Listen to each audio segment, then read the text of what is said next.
International social media Patel Prahlad भाई, subscribe कीजिए, share कीजिए, लाइक कीजिए, कमेंट कीजिए। ये बैठ चुके हैं ट्रंप, और इनके बैठते ही कईयों का सिंहासन हिलने लगा है। वो कौन से निर्णय है प्रणय जो ट्रंप ने बैठते ही ले लिए और फटाफट फटाफट फटाफट क्विक डिसीजन से एकदम, और जिससे तिलमिलाहट मच गई। सत्ता परिवर्तन होते ही ये लग गया है कि ट्रंप आ गए। बिल्कुल ट्रंप आ गए हैं और फैसले भी वो ले चुके हैं। फैसलों पर बात करें, लेकिन मुझे लगता है मृत्युंजय सबसे पहले इस तस्वीर पर बात करनी चाहिए। ये तस्वीर अपने आप में अमेरिका के इतिहास की एक अनोखी तस्वीर है।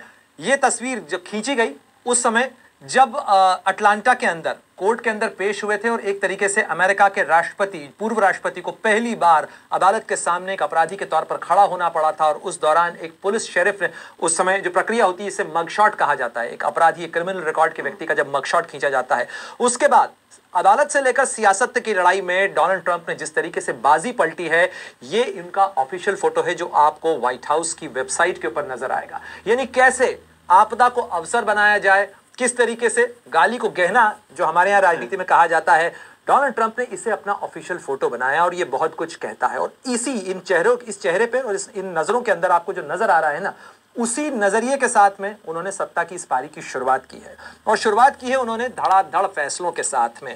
और जिसके लिए जाने जाते हैं डोनाल्ड ट्रंप जाने जाते हैं। और मैं आपको बताऊं कि बीते 10 सालों से मैं डोनाल्ड ट्रंप की राजनीति को ऑन एंड ऑफ भी कवर भी करता रहा हूं। मैं लगातार उनको नोटिस कर रहा हूं। उनका पहला चुनाव, जिस तरीके से उन्होंने कैंपेन का पिच बनाया, और उसके साथ साथ इस चुनाव के अंदर जैसे उन्होंने कैंपेन का पिच बनाया, 2020 के चुनाव में उन्होंने कैसे लड़ा, मैं लगातार उसे फॉलो करता रहा हूं। और मैंने एक चीज नोटिस की है कि डोनाल्ड ट्रंप बेधड़क, बेबाक और बेलौस राजनीति के लिए जाने जाते हैं। और इसीलिए आप उनके फैसलों के अंदर भी वही सारी चीजें देखेंगे। और उन्होंने कितने फैसले लिए? उन्होंने लिए हैं 78 फैसले। 78 फैसलों के ऊपर उन्होंने दस्तखत किए हैं, एग्जीक्यूटिव ऑर्डर किए हैं। और ये 78 का फिगर क्यों? क्योंकि 78 उनकी इस समय उम्र है। और 78 साल की उम्र में वो अमेरिका के राष्ट्रपति बने हैं, दूसरी बार राष्ट्रपति बने हैं। 150 साल बाद ऐसा हुआ है कि अमेरिका के अंदर कोई व्यक्ति जो है, कोई नेता, वो एक बार राष्ट्रपति चुनाव हारने के बाद नॉन कॉन्जिक्यूटिव टर्म के अंदर वापस से व्हाइट हाउस पहुंचा। तो बहुत सारा इतिहास जो है वो उन्होंने रचा है। लेकिन जिस पर सबसे ज्यादा चर्चा हो रही है वो है ये फहरिस्त, या कहा जाए ये तस्वीर। और इस तस्वीर के साथ में, इस तस्वीर की चर्चा मैं इसलिए कर रहा हूं कि ये जो उंगली दिखाते वो कह रहे हैं ना, अभी तो यही तय नहीं है कि उनके निशाने पे कौन कौन है और वो किसको कह रहे हैं। जी, ये जो नीचे एक लाइन लिखी हुई है, अमेरिका इज बैक, ये उनका नारा है क्योंकि वो लगातार अमेरिका इज बैक, हालांकि अमेरिका गया कहां था जी, अमेरिका कहीं गया नहीं था, लेकिन ये उनका नैरेटिव है। और आप उनके पूरे कैंपेन को देखें तो उन्होंने कैसे अपना पूरा नैरेटिव बिल्ड किया है। We will make America great again, जैसे कि अमेरिका ग्रेट नहीं था, हम आएंगे तब अमेरिका को ग्रेट बनाएंगे। अमेरिका को ग्रेट कैसे बनाएंगे, उसका पूरा लंबा चौड़ा खाका उन्होंने अपने भाषण के अंदर खींचा। लेकिन ये वो सारे फैसले हैं। और आप देखिए ये जो फैसले हैं, 78 फैसलों की पूरी फहरिस्त है। इस फहरिस्त के बाद जो आप बात कर रहे थे कि कई जगह पर सत्ता की हलचल, सत्ता के सिंहासन जो है वो हिलने लगे हैं, क्योंकि डोनाल्ड ट्रंप ने जो फैसले लिए, ये देखिए अमेरिका है ये, ठीक है, दुनिया के नक्शे के ऊपर आपको ये अमेरिका नजर आ रहा है। और इससे यदि आप देखें तो जो डोनाल्ड ट्रंप ने व्हाइट हाउस में पहुंचने के बाद, यानी वॉशिंगटन डीसी से जो उन्होंने फैसले लिए हैं, उन फैसलों का असर कहां कहां आया, जरा हम इस नक्शे के ऊपर देखते हैं। तो सबसे पहले उसका असर जो है वो आया है कनाडा के अंदर, क्योंकि कनाडा के बारे में डोनाल्ड ट्रंप ने कह दिया है कि ये जो कनाडा है यहां पर वो 25% टैरिफ लगाने जा रहे हैं। केवल कनाडा ही नहीं, मैक्सिको के अंदर भी वो 25% टैरिफ लगाने की बात कर रहे हैं, यानी कर बढ़ाने की बात कर रहे हैं। इसको लेकर जाहिर तौर पर कनाडा में तो काफी हलचल है, क्योंकि कनाडा के अंदर जस्टिन ट्रूडो आप जानते हैं इस्तीफा दे चुके हैं। वहां पर इस समय एक असमंजस की स्थिति है, क्योंकि जो उनकी पार्टी है, जो लिबरल पार्टी है, लेबर पार्टी है, उसको लीड कौन करेगा अभी तो यही तय नहीं है। और उसको लेकर अलग खींचतान चल रही है। अक्टूबर के अंदर उनके यहाँ चुनाव होना है, लेकिन चुनाव माना जा रहा है कि अगले कुछ महीने के अंदर हो सकते हैं, मार्च में माना जा रहा है कि कनाडा में चुनाव हो सकते हैं। तो इस समय कनाडा बहुत मुश्किल में है। कनाडा की तरफ से आपको याद होगा पहले कहा गया था, जब डोनाल्ड ट्रंप ने पहली बार कहा कि हम टैरिफ लगाएंगे कनाडा पे, तो कनाडा की तरफ से उस समय जस्टिन ट्रूडो ने कहा था कि टैरिफ हम भी लगा सकते हैं, हमारे पास भी विकल्प हैं। लेकिन कनाडा ऐसा नहीं कर सकता है। कनाडा न इस समय करने की स्थिति में है। कनाडा की अर्थव्यवस्था इस समय बहुत मुश्किल के दौर से गुजर रही है। और अगर वो टैरिफ, काउंटर टैरिफ अमेरिका पर लगाने की कोशिश करते हैं तो अमेरिका का बहुत ज़्यादा नहीं जाएगा, लेकिन कनाडा का बहुत सारा नुकसान हो सकता है। इसलिए नेगोशिएशन की कोशिश होगी, बातचीत की कोशिश होगी। नई जो लीडरशिप आएगी वो हो सकता है नए सिरे से नेगोशिएट करने की कोशिश करे। इसीलिए डोनाल्ड ट्रंप अभी इस समय एक नए टैरिफ स्टडी की भी बात कर रहे हैं। साथ ही उन्होंने कहाँ उन्होंने संदेश देने की कोशिश की है। अब आ जाइए आप एशिया में, उन्होंने एशिया और अफ्रीका में, यानी आप उन्होंने जो संदेश देने की कोशिश की है वो संदेश देने की कोशिश की है इस तबके को, और ये कौन सा है साहब, ये है ब्रिक्स, यानी आप साउथ अफ्रीका, रशिया, ठीक है, इंडिया और आगे यहां पर चाइना, यानी रूस है यहां पर, ठीक है, ये इंडिया है, ये चाइना है, साथ ही ये साउथ अफ्रीका है यहां पर, और इसके साथ ही ब्राजील है जो कि अमेरिका का पड़ोसी है। तो यहां तक यहां पर ब्राजील है।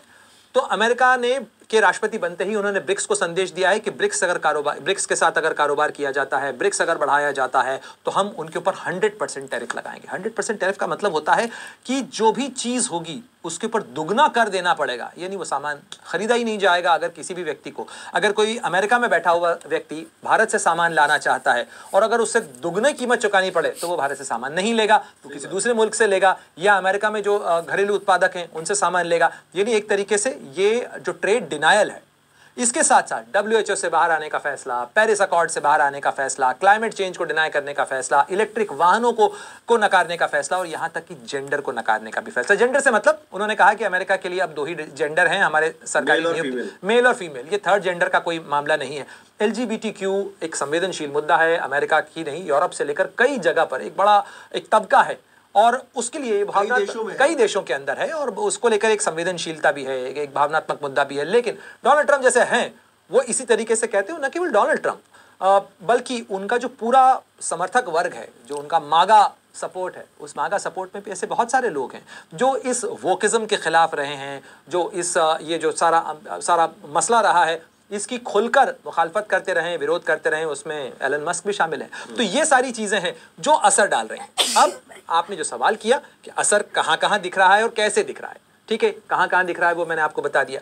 ये जो बयान है, ये बयान जारी किया गया है जोस रोल मुलिनो की तरफ से, ये पनामा के राष्ट्रपति हैं, क्योंकि डोनाल्ड ट्रंप ने जो कहा है उसके अंदर एक बड़ा फैसला उन्होंने पनामा को लेकर भी लिया है। ये पनामा कहाँ है?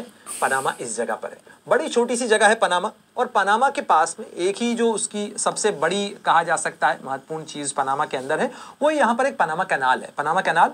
और ये पनामा कैनाल इसके ऐसे इस पर हम पहले एक डिटेल वीडियो भी कर चुके हैं, और उसमें हमने बताया था कि पनामा कैनाल अमेरिका के लिए भी क्यों जरूरी है। अमेरिका ने बनाई थी अपनी जरूरत के लिए, क्योंकि अमेरिका के ईस्ट कोस्ट से वेस्ट कोस्ट तक यदि आपको कोई सामान भेजना है तो यहाँ से, यानी आप अगर सोचें यहाँ न्यूयॉर्क से यदि आप सामान कैलिफोर्निया भेजना चाहते हैं तो वो महंगा पड़ता है, बजाय इसके कि न्यूयॉर्क से यहाँ से आप सामान को जो है पनामा कैनाल के रास्ते वेस्ट कोस्ट पर भेजें। तो इसलिए अमेरिका जो है यहाँ पर नियंत्रण चाहता है, उसने बनाया। लेकिन उसके बाद जिमी कार्टर जब राष्ट्रपति थे उस दौरान ये सौंप दी गई पनामा कैनाल पनामा को, और अब अमेरिका के राष्ट्रपति बनने के बाद डोनाल्ड ट्रंप कह रहे हैं कि पनामा कैनाल तो हम वापस लेंगे। और उसके साथ साथ ये जो मेक्सिको की खाड़ी आपको नजर आ रही है ना, ये मेक्सिको की खाड़ी, इसका नाम भी उन्होंने बदलने का फैसला कर लिया। उन्होंने कहा इसका नाम गल्फ ऑफ अमेरिका होना चाहिए, क्योंकि हम सबसे बड़े, हमारे नाम पे होना चाहिए। तो ये इस अंदाज के साथ इस तरीके से डोनाल्ड ट्रंप ने सत्ता की कुर्सी, अपना ओवल ऑफिस संभाला है। और ओवल ऑफिस पहुंचने के बाद में तो ये जो बयान आया है इसमें साफ नजर आता है परेशानी तो निश्चित रूप से, अगर अमेरिका जैसा ताकतवर देश अब जबरदस्ती करना चाहे, अपनी ताकत के जोर के ऊपर लागू करना चाहे किसी फैसले को, तो पनामा जैसे बहुत छोटे देश के लिए इसको रेजिस्ट करना बहुत मुश्किल होगा।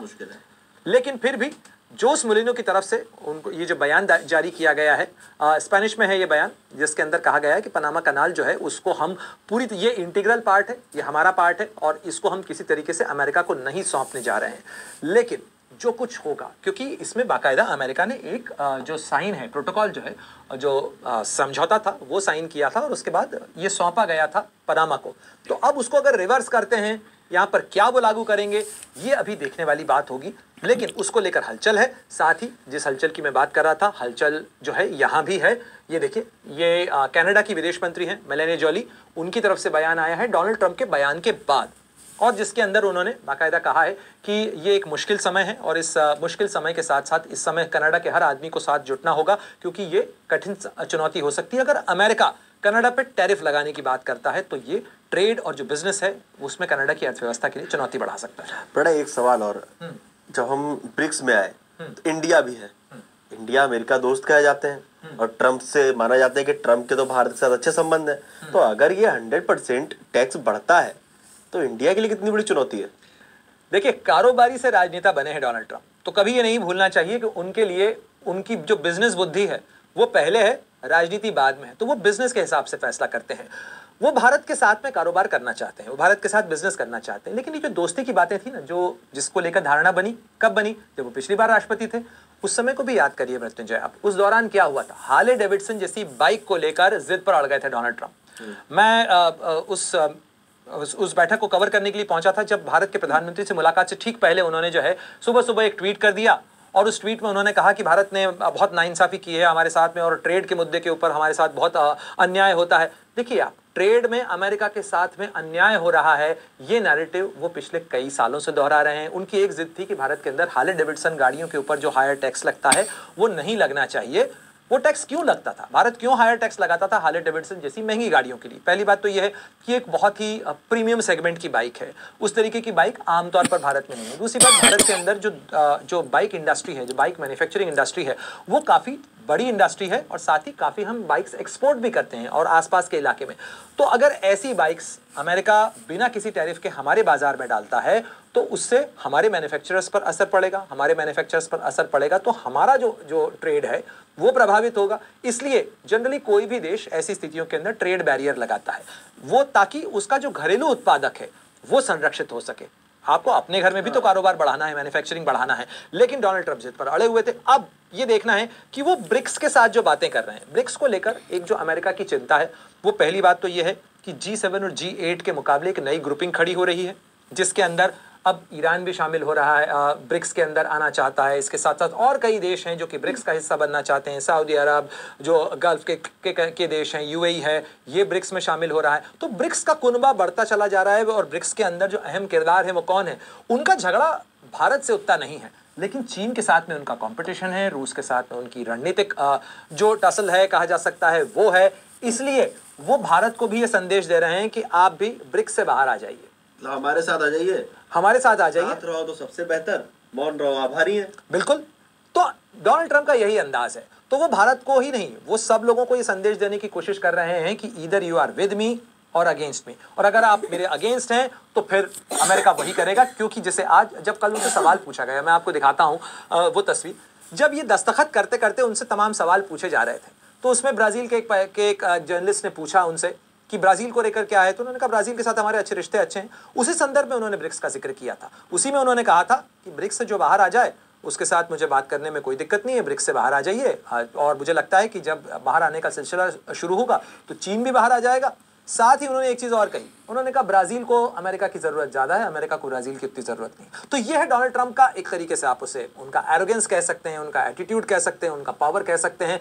क्योंकि ये देखिए, ये 21 ट्रिलियन डॉलर की इकॉनमी है, और 21 ट्रिलियन डॉलर की इकॉनमी पर बैठा हुआ उसका नेतृत्व करने वाला जो राष्ट्रपति है, उसको ये पता है कि अमेरिका के पास डॉलर भी है, अमेरिका के पास फौज भी है, और ऐसे बहुत सारे देश हैं, कहीं से भी कमजोर नहीं है। तो वो कहीं से कमजोर नहीं है अमेरिका में इस समय। और उसका जो असर है वो आपको इस समय डॉलर पर नजर आ रहा है। डॉलर का जो दाम है वो लगातार बढ़ता चला जा रहा है। और जो एक बात चल रही थी डी डॉलराइजेशन की, यानी डॉलर अब अप्रासंगिक हो गया है, हम अपनी अपनी मुद्राओं में कारोबार कर रहे हैं, अल्टरनेटिव इकोनॉमीज की बात कर रहे हैं। आप सोचिए, डॉलर के मुकाबले उन्होंने बाकायदा उनका, यानी डोनाल्ड ट्रंप का और उनकी पत्नी मेलानिया ट्रंप का भी जो बिटकॉइन है, बिटकॉइन नहीं, उसको आप क्रिप्टो करेंसी कह सकते हैं, क्रिप्टो करेंसी उनकी लॉन्च हो चुकी है और वो काफ़ी सब्सक्राइब हो रही है।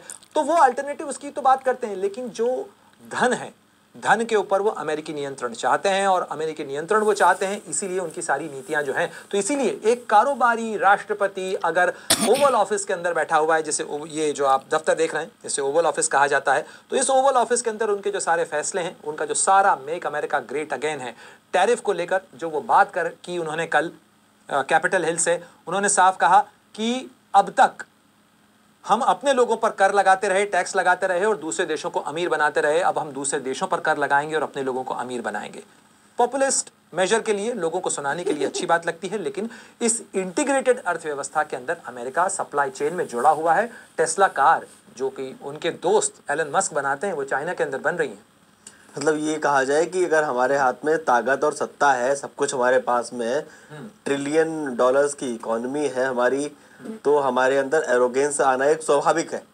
और अगर आपका व्यक्तित्व इस तरह का है तो देखिए, डोनाल्ड ट्रंप इसी तरीके के व्यक्तित्व के व्यक्ति हैं जो लोग उनको देख रहे हैं, ऑब्जर्व कर रहे हैं। लेकिन डोनाल्ड ट्रंप के साथ में हमेशा ये ध्यान रखना चाहिए कि जो वो कह रहे हैं उसकी फेस वैल्यू और उसकी इफेक्ट वैल्यू, वो नीचे क्या कर रहे हैं, ये भी देखना चाहिए। और भारत के संदर्भ में ये नहीं भूलना चाहिए कि भारत और अमेरिका के रिश्तों के अंदर बीते 25 सालों के अंदर राष्ट्रपति इस ओवल ऑफिस के अंदर इस कुर्सी के ऊपर कोई भी बैठा होता है, बिल क्लिंटन के बाद जॉर्ज बुश का 2 टर्म, उसके बाद बराक ओबामा का 2 टर्म, उसके बाद डोनाल्ड ट्रंप, जो बाइडन और फिर डोनाल्ड ट्रंप। इन तमाम सिलसिले के अंदर, इन तमाम राष्ट्रपतियों के कार्यकाल में और भारत के अंदर, चाहे हम अटल बिहारी वाजपेयी के कार्यकाल से शुरू करके मनमोहन सिंह के कार्यकाल और नरेंद्र मोदी के तीसरे कार्यकाल तक चर्चा करें, तो भारत के प्रधानमंत्रियों के कार्यकाल और अमेरिका में तमाम राष्ट्रपतियों के कार्यकाल के दौरान भारत और अमेरिका के बीच में एक चीज की कंसेंसस मिलती है, दोनों को एक दूसरे की जरूरत है।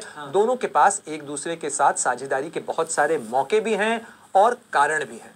और अभी ऐसा कोई कारण नजर नहीं आता कि अगर डोनाल्ड ट्रंप डीकपल भी करना चाहते हैं तो वो डीकपल करना चाहेंगे चीन से। इंडिया जैसी ग्रोइंग जो मार्केट है उसके लिए तो बहुत अच्छा है ना कि अमेरिका में जो डेवलपमेंट हो रहा है, जिस तरह की जो टेक्नोलॉजी वहाँ डेवलप हो रही है, तो अमेरिका खुद चाहेगा कि इंडिया की ग्रोइंग मार्केट में चीज़ें पहुँचे। देखिए, अमेरिका के पास भी अभी ये विकल्प है क्योंकि अमेरिका बहुत बड़ा खरीदार है और 70 अरब डॉलर से ज़्यादा का निर्यात हम अमेरिका को करते हैं। अमेरिका बहुत सारी चीज़ें हमें निर्यात करता है, यानी हम अमेरिका से बहुत सारी चीज़ें खरीदते हैं। कम लोगों को शायद ये पता होगा कि भारत 5वें नंबर पर अगर तेल सबसे ज़्यादा कहीं से खरीदता है तो अमेरिका से खरीदता है। और जिस तरीके से वो ड्रिलिंग बढ़ाने की बात कर रहे हैं, वो कह रहे हैं drill baby drill till we get fill, तो इस तरीके से वो भंडार भरने की बात कर रहे हैं। इस ड्रिल बेबी ड्रिल के नारे से अगर अमेरिका अपना तेल का कारोबार बढ़ा रहा है तो वो बेचने की कोशिश करेगा तो दुनिया भर में तेल के दाम और कम आएंगे, जो कि अभी करीब करीब 80-82 डॉलर प्रति बैरल के हिसाब से चल रहे हैं, वो और कम आएंगे। तो ये दुनिया के बाजार के अंदर आज जो झटके महसूस किए जा रहे हैं वो इस शख्स के इस दफ्तर में बैठने के बाद लिए गए फैसलों से संचालित हैं। और अभी देखिए आगे आगे क्या होता है, क्योंकि इस जगह पर बैठ के जो उन्होंने दफ्तर ये साइन करते करते जो बातें की हैं, उन बातों के अंदर इजराइल फिलिस्तीन का जिक्र है, उसके अंदर सऊदी अरब किस तरीके से इस अब्राहम अकॉर्ड के अंदर शामिल होगा उसका उन्होंने जिक्र किया है। उन्होंने भारत को डायरेक्टली नहीं कहा लेकिन ब्रिक्स को लेकर जिक्र किया। बहुत सारी बातें उन्होंने यहाँ से की हैं। अभी फिलहाल ये देखना है, क्योंकि उनकी टीम में बहुत सारे लोग हैं, नए चेहरे हैं। उनके विदेश मंत्री मार्को रूबियो का आज ही कन्फर्मेशन हुआ है, उनकी नियुक्ति हुई है, उन्होंने शपथ ले ली है। और अब विदेश मंत्री डॉक्टर जयशंकर के साथ उनकी जो बातचीत होगी, बहुत सारी चीज़ें कूटनीति के पर्दों के पीछे तय होती हैं। मृत्युंजय, भाषणों में कुछ और बातें कही जाती हैं। बड़ा चलो, ये तो बात हो गई अमेरिका की सियासी आग की, सियासी गर्माहट की। अब वो आग जो कैलिफोर्निया के जंगल में लगी हुई है, जिसने अरबों का नुकसान कर दिया है, उसके बारे में अगर हम बात करें तो वो उस पर क्या अपडेट है, और ये ट्रंप के सत्ता संभालने के बाद उसको लेके क्या कुछ कहा गया है? मैं उसकी भी बात करूंगा आपसे, लेकिन मुझे लगता है कि एक चीज पर और चर्चा करनी चाहिए, क्योंकि इस कुर्सी पर बैठते ही इतनी तमाम बड़ी बातों के बीच में ही एक जो चीज है वो चटक गई। क्या? विवेक रामास्वामी, भारतीय मूल का एक महत्वपूर्ण चेहरा विवेक रामास्वामी, जिसे कि उन्होंने एलन मस्क के साथ में यहाँ पर उन्होंने टीम का में हिस्सा बनाया था। ठीक है, ये देखिए आप, विवेक रामास्वामी और एलन मस्क, इनको एक महत्वपूर्ण जिम्मेदारी दी गई थी और इनको दिया गया था DOGE, यानी department of governance and efficiency. लेकिन अब यहाँ पे हाथ जोड़े हुए जरूर नजर आ रहे हैं, लेकिन अब जो खबरें आ रही हैं अमेरिका से, उसके मुताबिक यहाँ पर विवेक रामास्वामी अपना रास्ता अलग करने जा रहे हैं, यानी अब वो DOGE का हिस्सा नहीं होंगे। वो एलन मस्क के साथ इस नए विभाग का कार्यभार नहीं संभालेंगे, बल्कि वो ओहायो की गवर्नरशिप के लिए लड़ने जा रहे हैं। और ये खबरें मिल रही हैं कि वो अगर 1-2 दिन के अंदर अपना कैंपेन लॉन्च कर सकते हैं और अब वो ज़्यादा फोकस ओहायो की गवर्नरशिप के लिए देंगे, क्योंकि जो JD वैंस हैं, जो कि उपराष्ट्रपति बन गए डोनाल्ड ट्रंप के साथ में, उनके पद संभालने के कारण ओहायो की गवर्नरशिप खाली हुई है। और अब राष्ट्रपति का चुनाव लड़ चुके हैं एक बार, 37 साल की इनकी उम्र है विवेक रामास्वामी की। राष्ट्रपति का चुनाव लड़ने से तात्पर्य है कि ये रेस में थे, लेकिन उसके बाद ये डोनाल्ड ट्रंप के समर्थन के अंदर बैठ गए और उसके बाद अब ये गवर्नरशिप के लिए लड़ रहे हैं। तो एक बार फिर ये जो 2 तस्वीर हैं, हो सकता है कि एक प्रेसिडेंशियल रेस इन दोनों के बीच में भी मुमकिन है, खासतौर पर रिपब्लिकन पार्टी की अगर बात की जाए तो ये तस्वीर बहुत महत्वपूर्ण है। और ये खुद ये तस्वीर शेयर की है विवेक रामास्वामी ने, और विवेक रामास्वामी ने ही इस तस्वीर को शेयर करने के साथ में जो है ये जानकारी साझा की है कि एक नई सुबह, एक नई शुरुआत वो करने जा रहे हैं। तो ये जो चीज़ें हैं ये बताएंगी कि क्या कुछ बदलने जा रहा है अमेरिका के अंदर।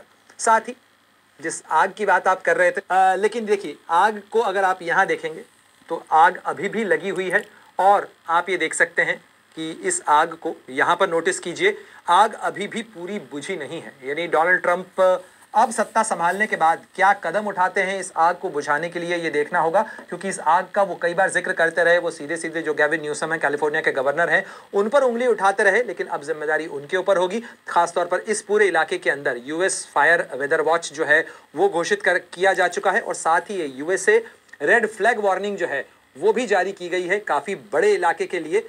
और इस पूरे इलाके के अंदर जो है वो जो रेड फ्लैग वार्निंग है मुझे लगता है कि उस पर भी गौर करना चाहिए। यानी ये जो पूरा बड़ा इलाका है वो इस समय आग की जद के अंदर है। हालांकि एक बड़ा अपडेट मैं आपको बता दूं, ये आग जो है इसके कारण ये रेड फ्लैग वार्निंग इतने बड़े इलाके के अंदर जारी की गई है। एक टाइम था बड़ा जब शुरुआत में इस आग पे हम लोग खबर कर रहे थे जी, तो इतना ही सिर्फ एरिया था पैलिसेड्स और ईटन तक का। बिल्कुल, पैलिसेड और ईटन में अभी भी जो आग है उसका मुख्य कंसंट्रेशन इस पैलिसेड और ईटन के इलाके के अंदर ही है। लेकिन अगर आप इसे डीएक्टिवेट करें तो आपको पता चल जाएगा कि ये देखिए पैलिसेड और ईटन, ये जो आग की लपटें हैं ये आपको फिलहाल यहीं दिख रही हैं, लेकिन काफ़ी हद तक ये इलाका जो है इसके अंदर आग पर काबू पाया गया है। एक बड़ा अपडेट मैं आपको बता दूं, और ये अपडेट जो है ये कैलिफोर्निया फायर डिपार्टमेंट का जो अपडेट है इसके मुताबिक ये जो आग है पैलिसेड के अंदर लगी हुई उसको 61% तक बुझा लिया गया है, उस पर काबू पा लिया गया है। साथ ही 87% जो है वो ईटन की आग जो है वो बुझाई जा चुकी है। साथ ही ये जो है लॉस एंजलिस और उसके आसपास के एरिया के अंदर जो रेड फ्लैग वार्निंग है वो जारी की गई है, is in effect through Tuesday evening over much of the Los Angeles Ventura Riverside. ये सारा एरिया आप देख रहे थे, उस इलाके के अंदर रेड फ्लैग वार्निंग दी गई है। लेकिन जिस चीज़ का जिक्र अभी थोड़ी देर पहले आप कर रहे थे ना, मुझे लगता है कि वो एक बहुत महत्वपूर्ण मुद्दा है, और वो मुद्दा ये है कि ये आग जो है ये आग जब बुझेगी तब इस इलाके से हमें क्या देखने को मिलेगा, क्या तस्वीरें आएंगी। क्योंकि ये जो सारी घनी बसाहट वाला इलाका था ना, ये जो आप देख रहे हैं यहाँ पर, ये सारे इलाके बस्ती वाले थे। अब जब यह आग पूरी तरह से बुझ जाएगी, लोग यहाँ पर लौटेंगे तो क्या मंजर उन्हें देखने को मिलेगा। और डोनाल्ड ट्रंप जो बात कर रहे हैं, यहाँ पानी पहुँचाने की बात कर रहे थे, वो मछली का कनेक्शन भी उन्होंने ही जोड़ा था। तो अब मछली के ऊपर इंसानों को वो कैसे तरजीह देते हैं, अब ये जिम्मेदारी उनके ऊपर होगी, कहाँ से वो पानी यहाँ पर पहुँचाते हैं। क्योंकि वो लगातार ये कह रहे हैं कि कैलिफोर्निया के अंदर जो पानी की व्यवस्था है, पानी का जो प्रबंधन है वो ख़राब था, जिसके कारण यहाँ पर लोगों को नुकसान उठाना पड़ा। और कल तो उन्होंने बाकायदा कुछ हॉलीवुड के स्टार उनके प्रोग्राम के अंदर आए थे, उनके शपथ ग्रहण समारोह में, जिसका जिक्र करते हुए उन्होंने कहा कि यहाँ पर बड़े बड़े सितारे, बड़े बड़े अमीर लोग बैठे हुए हैं मेरे शपथ ग्रहण समारोह के अंदर, लेकिन अब वो लोग बेघर हो चुके हैं क्योंकि उनके घर जल चुके हैं। अगर वो ये बात कह रहे हैं तो ये कितनी भयावह स्थिति है, नजर भी है, और कितनी भयावह स्थिति होगी कि अगर इस हद की बर्बादी हुई है। क्योंकि जो तस्वीरें सामने आई हैं अभी तक, कैलिफोर्निया फायर डिपार्टमेंट ने जो तस्वीरें शेयर की हैं उसके अंदर भी आप देख सकते हैं कि किस तरीके से नुकसान हुआ है इस पूरे इलाके के अंदर। और उस नुकसान के अंदर जो है वो सारी चीज़ें नज़र आ रही हैं कैलिफोर्निया के अंदर। और अब उसको बुझाने के लिए जो कुछ उपाय हो रहे हैं, जो कुछ कोशिशें हो रही हैं, उन कोशिशों के ऊपर से ये तय होगा कि आखिर ये आग कब बुझेगी। बिल्कुल प्रणय, बहुत बहुत धन्यवाद आपका।